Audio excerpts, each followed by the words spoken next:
Hello everyone, welcome back to miss story teller Telugu. నేను మీ story టెల్లర్ని ఇంకో మంచి వీడియోతో మళ్ళీ మీ ముందుకే వచ్చేసాను. ఈరోజు మనం స్వీట్ కంబాట్ అనే చైనీస్ డ్రామాలో ఎపిసోడ్ 3ని తెలుగులో ఎక్స్ప్లెయిన్ చేసుకోబోతున్నాం. అండ్ ఈ వీడియోని స్టార్ట్ చేసుకోబోయే ముందు మీరు ఇప్పుడు దాకా మన ఛానల్ని సబ్స్క్రైబ్ చేసుకోకపోతే తప్పకుండా సబ్స్క్రైబ్ చేసుకుని పక్కనే ఉన్న బెల్ ఐకాన్ని క్లిక్ చేయండి. అండ్ ఈ వీడియోని స్టార్ట్ చేసేద్దాం. లాస్ట్ ఎపిసోడ్ ఎండింగ్ లో ఫ్యాంగ్యూ ఏమో అక్కడున్న గ్యాంగ్స్టర్స్ అందరినీ కొట్టేసి ఇంకా మింగ్టా అని కాపాడుతుంది కదా. ఇంకా తర్వాత ఫ్యాంగ్యూ వెళ్ళి ఇంకా యూనన్ కి హైఫై ఇస్తుంది. దాని తర్వాత జయోమి ఏం చేస్తుంది అంటే వెంటనే మింగ్టాన్ దగ్గరికి వెళ్ళి చాలా థ్యాంక్ యూ నన్ను కాపాడినందుకు అని చెప్పేసి అంటూ ఉంటుంది. ఇంకా ఫ్యాంగ్యూ ఏమో కొంచెం జెల్సీగా ఫీల్ అవుతూ ఉంటుంది. తర్వాత ఫ్యాంగ్యూ ఏమో మింగ్టాన్ తో నిన్ను నీకు డిఫెండ్ చేసుకోవడం కూడా రావట్లేదు, నిన్ను నువ్వు కాపాడుకోలేకపోతున్నావు కాబట్టి నువ్వు వెంటనే ఏదో ఒక గ్రూప్ లో జాయిన్ అవ్వాలి అని చెప్పేసి అంటూ ఉంటుంది. కానీ మింగ్టాన్ మాత్రం తనకేమీ ఇంట్రెస్ట్ లేదు అన్నట్టు ఉంటాడనమాట. ఇంకా అప్పుడు వీళ్ళందరూ అడుగుతారు, అలాగైతే నువ్వు ఎందుకు ఇక్కడ జాయిన్ అయ్యావు జాంగ్జే యూనివర్సిటీలో, నీకు ఇలాంటి వాటి మీద సెల్ఫ్ డిఫెన్స్ వాటి మీద ఇష్టం లేకపోతే అని చెప్పేసి అంటూ ఉంటారు. ఇంకా అప్పుడు మింగ్టాన్ అంటాడు, ఎందుకంటే నాకు స్కాలర్షిప్ కావాలి, నేను బ్రతకాలి అంటే నాకు స్కాలర్షిప్ కావాలి, అందుకే నేను ఇక్కడ జాయిన్ అయ్యాను అని చెప్పేసి వెళ్ళిపోతూ ఉంటారనమాట. ఇంకా తర్వాత జయోమి అలాగే యూనన్ ఇంకా వీళ్ళిద్దరూ కూడా అయ్యో చాలా పిట్టిగా ఉన్నాడు మింగ్టాన్ అని చెప్పేసి అనుకుంటూ ఉంటారు. ఇంకా ఫాంగ్యూ కూడా మింగ్టాన్ గురించి ఆలోచిస్తూ ఉంటుంది. తర్వాత మింగ్టాన్ ఏమో తన బైసైకిల్ అనేది పాడైపోయి ఉంటుందన్నమాట ఫైటింగ్ లో. సో దాన్ని పట్టుకుంటాడనమాట. ఇంకా చూస్తాడు ఆ బైసైకిల్ అనేది సరిగ్గా లేదు అని చెప్పేసి ఇంకా బైసైకిల్ ని పట్టుకుని తను నడుచుకుంటూ వెళ్ళిపోతూ ఉంటాడు. ఇదే టైంలో కేఎఫ్సీలో ఆర్డర్ ఇచ్చింది ఎవరు అంటే ఫాంగ్యూ వాళ్ళ తమ్ముడు అనమాట. సో ఫాంగ్ ఏమో వెయిట్ చేస్తూ ఉంటాడనమాట, ఇంకా ఎప్పుడు వస్తుంది కేఎఫ్సీ అని చెప్పేసి. ఇంకా అక్కడికి మింగ్టాన్ వెళ్ళంగానే, నువ్వు లేట్గా వచ్చావు, 17 minutes లేట్గా వచ్చావు, ఇంకా నువ్వు ఎందుకు అలాగా నేను ఫాస్టెస్ట్ డెలివరీ బాయ్ అని పెట్టుకున్నావు ఆన్లైన్లో, సో నువ్వు నాకు ఆన్లైన్లో అపాలజీ చెప్పాలి అని చెప్పేసి అలా అంటూ ఉంటాడు. ఇంకా అప్పుడు మింగ్టాన్ అంటాడు, నేను నీకేమీ అపాలజీ చెప్పను, నేను ఇంకో డెలివరీ అనేది ఆర్డర్ చేశాను మీకోసం అని చెప్పి కాంపెన్సేషన్ కింద నా కోవర్కర్ తీసుకొస్తూ ఉంటారు ఆ డెలివరీని, మీరేం కంగారు పడకండి అని చెప్పేసి అలా అంటూ ఉంటాడనమాట. ఇంకా ఇదే టైంలో ఫాంగ్యూ కూడా అక్కడికి వస్తుంది. ఇంకా అక్కడికి రాగానే వాళ్ళ తమ్ముడితో ఏం చేస్తున్నావు నువ్వు, తను నా జూనియర్ అని చెప్పేసి అంటూ ఉంటుందన్నమాట. ఇంకా అప్పుడు ఫాంగ్ అంటాడు, తిను నీ జూనియర్ అయితే ఏంటి సీనియర్ అయితే ఏంటి, తిను లేట్గా వచ్చాడు అని చెప్పేసి అలా అంటూ ఉంటాడనమాట. ఇంకా అదే టైంలో మింగ్టాన్ ఏం చేస్తాడు అంటే, నేను నా కోవర్కర్ వచ్చి మీకు మళ్ళీ మీరు ఆర్డర్ చేసిన డిషెస్ అన్ని కూడా ఇస్తాడు, నేను వెళ్ళిపోతున్నాను అని చెప్పేసి వెళ్ళిపోతూ ఉంటాడనమాట. ఇంకప్పుడు ఫ్యాంగ్ ఏమో తినేంటి ఇంత ఆరోగెంట్ గా ఉన్నాడు అని చెప్పేసి అనుకుంటూ ఉంటాడు. ఇంక ఇదే టైంలో ఫ్యాంగ్యూ ఏమో ఇంకా మింగ్టాన్ గురించి ఆలోచిస్తూ ఉంటుంది. తర్వాత మింగ్టా అనేమో అలా డల్ గా వాళ్ళ ఇంటికి వెళ్తూ ఉంటాడు. అప్పుడే తనకి గుర్తొస్తుంది అనమాట. ఏంటి అంటే వాళ్ళ తమ్ముడు రోజు మాకు ఎగ్స్ అయినా పెడతావు, నాకు నట్స్ కావాలి అని చెప్పేసి ఇంకా మారం చేస్తూ ఉంటాడు. ఇంకా అది గుర్తొచ్చి వెంటనే మింగ్టా ఏం చేస్తాడు అంటే, నా దగ్గర ఉన్న ఈ మనీ సరిపోతాయి అని చెప్పేసి వెంటనే వెళ్ళి షాప్ కి వెళ్ళి నట్స్ అన్ని కొనుక్కుని తీసుకొస్తాడనమాట. ఇంకా తాను వచ్చేటప్పటికే చాలా లేట్ అయిపోతుంది. అప్పటికే మింగ్లాంగ్ అలాగే మింగ్జో ఇద్దరు కూడా పడుకుని పోయి ఉంటారనమాట. ఇంకా అప్పుడు మింగ్టా అనేమో వాళ్ళ దగ్గరికి వెళ్ళి, ఇంకా అయ్యో వీళ్ళు పడుకుని పోయారా, అవునులే లేట్ అయిపోయింది కదా అని చెప్పేసి తను తెచ్చినవి అన్ని కూడా పక్కన పెడతాడు. ఇంకా తర్వాత అక్కడే టేబుల్ మీద ఉన్న పేపర్ని చూస్తాడు. ఏంటి అంటే వాళ్ళ తమ్ముడు నన్ను క్షమించు అన్నయ్య అని చెప్పేసి సారీ అని చెప్పి రాస్తాడనమాట. ఇంకా అది చూసి ఇంకా మింగ్టా అనేమో చాలా హ్యాపీగా ఫీల్ అవుతాడు. తర్వాత రోజు పొద్దున్నే ఫాంగ్యూ అలాగే వాళ్ళ తమ్ముడు కూడా బ్రేక్ఫాస్ట్ చేస్తూ మాట్లాడుకుంటూ ఉంటారు. అదే టైంలో ఫాంగ్యూ ఆర్డర్ చేసిన ఫ్లవర్స్ అనేవి తీసుకుని వాళ్ళ సర్వెంట్ వస్తాడనమాట. ఇంకా ఆ ఫ్లవర్స్ చూడంగానే ఫాంగ్యూ వాళ్ళ తమ్ముడు అంటాడు, నువ్వు ఎందుకు ఈ ఫ్లవర్స్ అన్ని ఆర్డర్ చేసావు, అంకుల్ జీ గురించేనా అని చెప్పేసి అడుగుతూ ఉంటాడు. నువ్వు ఇంకా బాధపడుతూనే ఉన్నావా అంకుల్ జీ గురించి, అందుకే కదా ఇవన్నీ చేస్తున్నావు అని చెప్పి అలా అడుగుతూ ఉంటాడు. కానీ ఫాంగ్యూ మాత్రం ఏం మాట్లాడకుండా ఉంటుంది. ఇంకా కట్ చేస్తే మనకి నెక్స్ట్ సీన్‌లో ఏం చూపిస్తారు అంటే, ఫాంగ్యూ ఏమో ఒక గ్రేవ్ యార్డ్ దగ్గరికి వెళ్ళి, వాళ్ళ అంకుల్ వాళ్ళ అంటే తను గ్రేవ్ మీద ఫ్లవర్స్ అన్నీ పెట్టేసి, నన్ను క్షమించండి అంకుల్ అని చెప్పేసి, మీరు నన్ను చాలా బాగా చూసుకున్నారు అని చెప్పి తను ఫ్లాష్ బ్యాక్ అంతటిని గుర్తెచ్చుకుంటూ ఉంటుంది. చిన్నప్పుడు ఫాంగ్యూ ఏమో చాలా డల్‌గా కూర్చుంటుంది. ఎందుకంటే వాళ్ళ క్లాస్‌లో ఉన్న వాళ్ళందరూ కూడా ఫాంగ్యూని మాన్‌స్టర్, మాన్‌స్టర్ అని చెప్పేసి అంటూ ఉంటారు కదా. అప్పుడే వాళ్ళ అంకుల్ ఫాంగ్యూ దగ్గరికి వెళ్ళి, ఏంటి నువ్వు ఇంత డల్‌గా ఉన్నావు నా ప్రిన్సెస్ అని చెప్పేసి అంటూ ఉంటారు. అప్పుడు ఫాంగ్యూ అంటుంది, నన్ను అందరూ కూడా మాన్‌స్టర్ అంటున్నారు అని చెప్పేసి అంటూ ఉంటుందన్నమాట. అప్పుడు ఆ అంకుల్ అంటారు, లేదు, నువ్వు నీ పర్సనాలిటీ మీద వాళ్ళు నిన్ను చూసి అలా జడ్జ్ చేస్తున్నారు అంతే, నీదేం తప్పు లేదు, నువ్వు చాలా హ్యాపీగా ఉంటావు, నువ్వు చాలా క్యూట్‌గా ఉన్న పర్ఫెక్ట్ ప్రిన్సెస్‌వి అని చెప్పేసి ఇంకా తనకి అంటే కాన్ఫిడెన్స్ అనేది పెంచుతూ తనకి ఒక బొమ్మను కూడా గిఫ్ట్ ఇస్తారనమాట. ఇంకా ఆ బొమ్మను చూసి ఇంకా ఫాంగ్యూ ఏమో చాలా హ్యాపీగా ఉంటుంది. ఇదంతా కూడా ఫాంగ్యూ గుర్తెచ్చుకుంటుంది. ఇంక తర్వాత నన్ను క్షమించండి అంకుల్. నేను ఆ బొమ్మని కాపాడలేకపోయాను మీరిచ్చింది అని చెప్పేసి అంటూ ఉంటుందనమాట.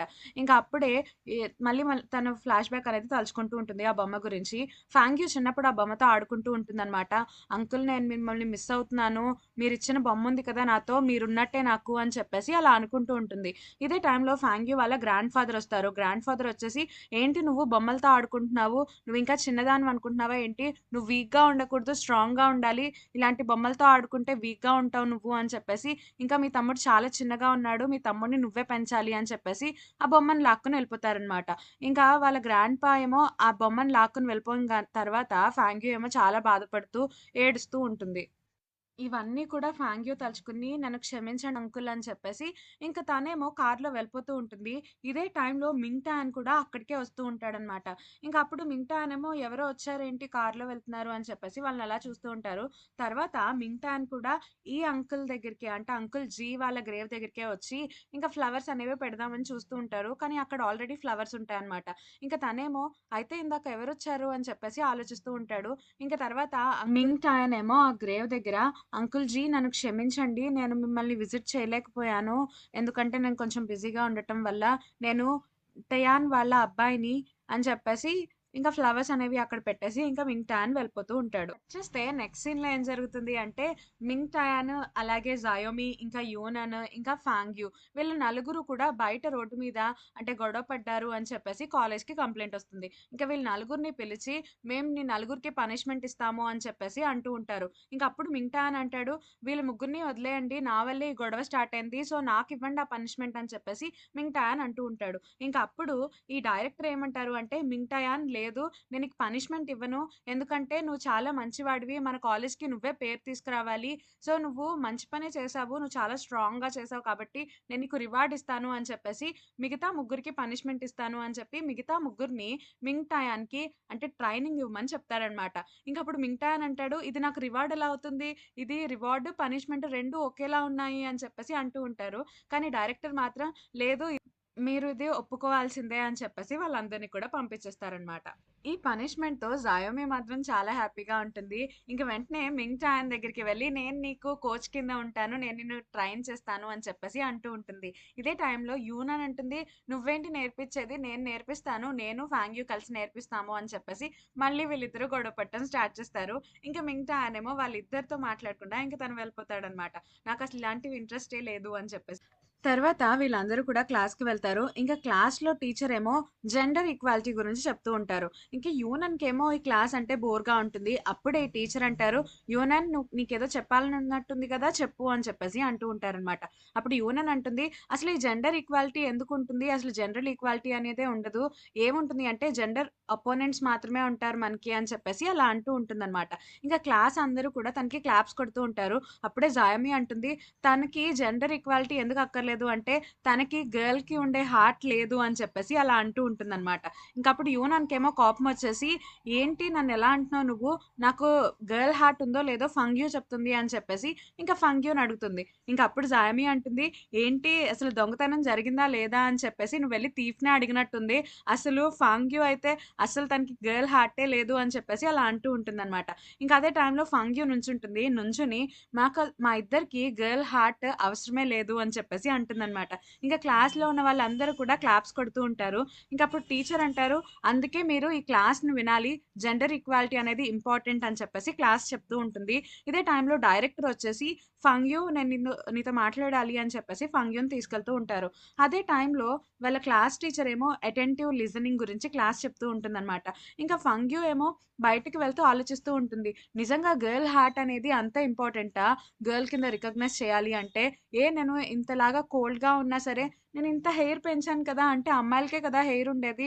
వాళ్ళందరూ నన్నెందుకు ఇలా అంటున్నారు అని చెప్పేసి ఇంకా ఫంగ్యూ ఆలోచిస్తూ ఉంటుంది. అదే టైంలో డైరెక్టర్ అంటారు, మనం ఇప్పుడు ఒక కాంపిటీషన్‌కి వెళ్ళిపోతున్నాము. సో, అందులో ఉండే అమ్మాయి చాలా స్ట్రాంగ్‌గా ఉంటుంది. సో, తనేంటి అంటే మన మీద ఛాలెంజ్ అనేది వేసింది. సో, అందుకనే నువ్వు ఫ్రెండ్లీ మ్యాచ్ అయినా సరే చాలా కాంపిటీటివ్‌గా తీసుకొని చాలా జాగ్రత్తగా ఆడాలి అని చెప్పేసి డైరెక్టర్ అంటూ ఉంటారు. ఇంకప్పుడు ఫాంగ్యూ ఏమో అక్కడికి వెళ్తుంది. వెళ్ళి ఆ అమ్మాయిని ఓడించేస్తుందనమాట. ఓడించేసిన తర్వాత అందరికి కూడా ఏం చెప్తుంది అంటే, తిను చాలా దూరం నుండి మన దగ్గరికి వచ్చి చాలా టఫ్ కాంపిటీషన్ అనేది ఇచ్చింది. సో, తిన కోసం కూడా క్లాప్స్ కొట్టండి అని చెప్పేసి ఫాంగ్యూ అంటూ ఉంటుంది. ఇంక అప్పుడు ఫాంగ్యూ అనుకుంటుంది, నేను ఇలా మాట్లాడడం కూడా కూల్‌గానే ఉన్నాను. మరి నాకు అమ్మాయి హార్ట్ అనేది ఎందుకు లేదు అని చెప్పేసి ఇంకా ఆలోచిస్తూ ఉంటుందనమాట. నెక్స్ట్ సీన్‌లో మనకి కొత్త క్యారెక్టర్‌ని ఇంట్రొడ్యూస్ చేస్తారు. సో, తిన పేరే గువాన్ అనమాట. సో, తినేంటి అంటే బాక్సింగ్ క్లబ్‌కి అంటే కెప్టెన్ కింద ఉంటారనమాట వేరే కాలేజ్‌లో. అంటే జయో ఫెంగ్ చదువుతున్న కాలేజ్‌కి బాక్సింగ్ కెప్టెన్ అనమాట. ఇంకా ఈ గ్వానన్ దగ్గరికి జయో ఫెంగ్ వచ్చేసి, "అవును మీకు తెలుసా ఫాంగ్యూ ఏమో మనతో కాకుండా కాంపిటీషన్ అసలు పేరు లేని, ఊరు లేని ఒక అబ్బాయితో వెళ్లి కాంపిటీషన్‌లో ఉంటానంటుంది. ఏదేంటో" అని చెప్పేసి అలా అంటూ ఉంటుందనమాట. ఇంక అప్పుడు ఈ కెప్టెన్ అంటాడు, "సరే అయితే ఇప్పుడు మనం ఇద్దరం కలిసి వెళ్దాము. ఫాంగ్యూ మనల్ని వద్దు అని చెప్పలేదు. మనకు ఛాలెంజ్‌ని తను తప్పించుకోలేదు" అని చెప్పేసి అంటూ ఉంటాడనమాట. నెక్స్ట్ సీన్‌లో మనకేం చూపిస్తారు అంటే, మింగ్టా అనేమో కాలేజ్‌కి వెళ్తూ ఉంటాడు. ఇంకా అదే టైంలో చాలా మంది అమ్మాయిలందరూ వచ్చేసి, "అవును నీకు సిబ్లింగ్స్ ఎవరైనా ఉన్నారా నిన్ను చూసుకోవడానికి? లేకపోతే నీ పేరెంట్స్ ఉన్నారా? నీకు ఇన్స్యూరెన్స్ ఉందా? లేకపోతే నీకు హాస్పిటల్‌కి అడ్రెస్ తెలుసు కదా! సో, నువ్వు బిల్ బాగా పే చేయాలి" అని చెప్పి అలా అంటూ ఉంటారు. ఇంక అప్పుడు మింగ్టాన్‌కేమో అర్థం కాదనమాట. ఇంకా అర్థం కాక ఏం జరిగింది అని చెప్పేసి వెళ్లి చూస్తాడు నోటీస్ బోర్డ్ మీద. ఇంకా అక్కడేముంటుంది అంటే, మింగ్ టాన్ వర్సెస్ ఫాంగ్ యూ అని చెప్పి బాక్సింగ్ కాంపిటీషన్ అని చెప్పేసి రాసుంటుంది. ఇంక వెంటనే మింగ్ టాన్ ఏమో చాలా షాక్ అయిపోతాడు. ఇంక అప్పుడు పక్కనే ఉన్న అమ్మాయేమో మింగ్టాని చూసి, "మింగ్టాయన్ నీకేం భయపడకు. నీకేమైనా దెబ్బలు తగిలితే నేను అంబులెన్స్‌ని కాల్ చేస్తాను" అని చెప్పేసి, తనేమో "నీకేమైనా కావాల్సితే నన్నడుగు" అని చెప్పి ఏడ్చుకుంటూ వెళ్ళిపోతుంది. ఇంక మింగ్టాన్ ఏమో ఆలోచిస్తూ ఉంటాడు. అసలు ఈ ఫంగ్యూ ఎందుకిలా చేసింది అని చెప్పి. తర్వాత మింగ్టాన్ ఏం చేస్తాడు అంటే ఫాంగ్యూ దగ్గరికి వెళ్తాడు. ఇంక వెళ్ళి, "ఫాంగ్యూ నువ్వెందుకిలా చేశావు?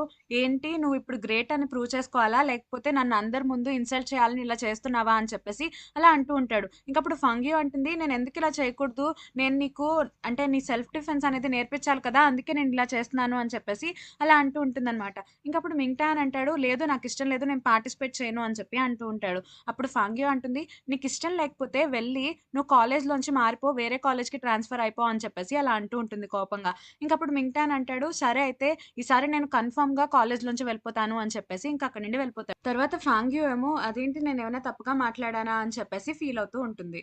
వచ్చేస్తే కాలేజ్ అయిపోయిన తర్వాత ఫాంగ్యూ అలాగే యూనన్ ఇద్దరు కూడా బయటకి వెళ్తూ ఉంటారనమాట. ఇంకప్పుడు ఫాంగ్యూ ఏమో నేను మింగ్టాన్ని వెళ్ళిపోమని ఏం చెప్పలేదు. నేను క్యాజువల్‌గా అన్నాను ట్రాన్స్‌ఫర్ అయితే అయిపో అని చెప్పేసి. ఇంక తనేమో నిజంగా తీసుకొని నేను అయిపోతాను ఈసారి ట్రాన్స్‌ఫర్ చేసుకొని వెళ్ళిపోతాను అంటున్నాడు అని చెప్పేసి అలా అంటూ ఉంటుంది. ఇంకప్పుడు యూనన్ అంటుంది, "నువ్వు సరే అయితే వెళ్లి అపాలజీ అడుగుదువు గానీ మింగ్టాన్ని మనం కేఎఫ్‌సీ దగ్గరే ఉన్నాం కదా! సో, తను కేఎఫ్‌సీలో పార్ట్ టైమ్ వర్క్ చేస్తూ ఉంటాడు కదా! లోపలికి వెళ్లి అడుగుదాము" అని చెప్పేసి అలా అంటూ ఉంటుంది. అప్పుడు ఇంకా ఫెంగ్యూ అంటుంది, "నువ్వు కావాలనే నన్నిక్కడికి తీసుకొచ్చావు కదా!" అని చెప్పేసి అంటూ ఉంటుంది. అప్పుడు యూనన్ అంటుంది, "నువ్వు లోపలికి వెళ్లి ఏమీ చెప్పొద్దు. జస్ట్ నుంచో అంతే. నేనే మాట్లాడతాను" అని చెప్పేసి ఇంకా వాళ్ళిద్దరూ కలిసి వెళ్తారనమాట కేఎఫ్‌సీకి. ఇంక అక్కడికి వెళ్లి మింగ్‌టాన్ ఉన్నాడా అని అడగంగానే అక్కడున్న కొలీగ్ అంటారు, "మింగ్‌టాన్ రిజైన్ చేసేసాడు. ఎందుకు అంటే తను డెలివరీ అనేది ఫాస్ట్‌గా ఇవ్వలేదు అని చెప్పేసి తను చాలా గిల్టీ‌గా ఫీల్ అయ్యి మేము వద్దు అన్నా సరే తనే ఇంకా రిజైన్ చేసి వెళ్ళిపోయాడు" అని చెప్పేసి అంటారనమాట. ఇంక తర్వాత ఫాంగ్యూ అలాగే ఇంకా యూనన్ ఇద్దరు కూడా బాధపడుతూ ఉంటారు అయ్యో! అని చెప్పేసి. ఇంకా మనకి నెక్స్ట్ సీన్‌లో ఏం చూపిస్తారు అంటే, గువానన్ అలాగే జాయోఫెంగ్ ఇద్దరు కూడా కలిసి ఇంకా ఫాంగ్యూకి ఛాలెంజ్ ఇవ్వడానికి ఇంకా అంటే జాంగ్జే యూనివర్సిటీకి వస్తారనమాట. ఇంకా వచ్చేసి అక్కడ రింగ్ దగ్గర నుంచుని మేము ఫాంగ్యూకి ఛాలెంజ్ వేస్తున్నాము అని చెప్పేసి అంటూ ఉంటారు. ఇంక అప్పుడు సున్హో ఏమో కొత్తగా వచ్చాడు కదా! సో, తనకేమీ అర్థం కాక అదేంటి ఇక్కడికొచ్చేసి ఛాలెంజ్ విసిరామంటున్నారు అని చెప్పేసి జాయోమిని అడుగుతూ ఉంటాడు. ఇంకప్పుడు జాయోమి అంటుంది, "అవును ఇది జాంగ్జే యూనివర్సిటీలో ఉన్న స్టేజ్. ఇక్కడికి వచ్చి బయట కాలేజోళ్ళు ఎవరన్నా సరే ఇక్కడికి ఛాలెంజ్ విసరొచ్చు. అలాగే వీళ్ళు కూడా ఇప్పుడు ఛాలెంజ్ చేస్తున్నారు మనల్ని" అని చెప్పేసి అంటూ ఉంటారనమాట. ఇంక తర్వాత యువానన్‌కి ఈ విషయం తెలిసి వెంటనే అక్కడికొచ్చేసి, "ఏంటి మీ ఇద్దరు ఏం చేస్తున్నారు? ఫాంగ్యూకి తెలియకుండా ఛాలెంజ్ ఇవ్వటం ఏంటి? అయినా మీ ఇద్దరు కూడా డిస్‌క్వాలిఫై అవుతారు. నేను మీ ఛాలెంజ్‌ని యాక్సెప్ట్ చేయట్లేదు" అని చెప్పి అలా మాట్లాడుతూ ఉంటుంది. ఇదే టైంలో గువానన్ ఏమో ఇంకా అంటే యువానన్‌ని చూసి నవ్వుతూ ఉంటాడనమాట.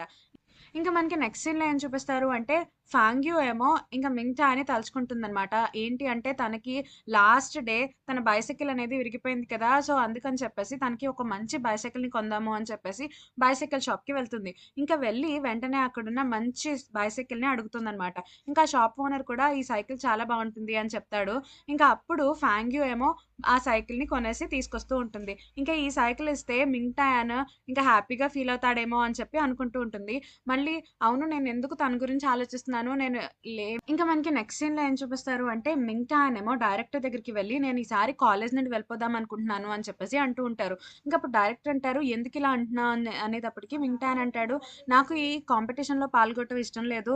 నేను అక్కడికి ఒకవేళ పాల్గొన్నా నేను అవమానాలకి గురవ్వాలి. అందుకే నేను ఉండను అని చెప్పేసి ఇంక అప్పుడు డైరెక్టర్ అంటాడు ఫాంగ్యూ నిన్ను చూస్ చేసుకుంది అంటే తను నిన్ను చాలా హై హోప్స్ అనేది పెట్టుకున్నట్లే ఉంది. అందుకనే తను ఎప్పుడు కూడా రైట్ డెసిషనే తీసుకుంటుంది. సో, నువ్వు ఒకవేళ ఒక పని చెయ్యి. నువ్వు అంతలా ఫీల్ అవుతూ ఉంటే నువ్వు మొహానికి మాస్క్ పెట్టుకొని ఫైట్ చెయ్యి అని చెప్పేసి ఇంకా అలా అంటూ ఉంటారు. కానీ మింగ్‌టా అని మాత్రం ఏం మారడనమాట. అండ్ ఈ ఎపిసోడ్ అనేది ఇక్కడితో అయిపోయింది. అండ్ మీకు గనుక ఈ వీడియో అలాగే నా ఎక్స్‌ప్లనేషన్ నచ్చినట్లయితే తప్పకుండా లైక్ చేయండి, షేర్ చేయండి, కామెంట్ చేయండి. అలాగే మన ఛానెల్‌ని సబ్స్క్రైబ్ చేసుకోండి. Thank you. Thank you so much for watching this video.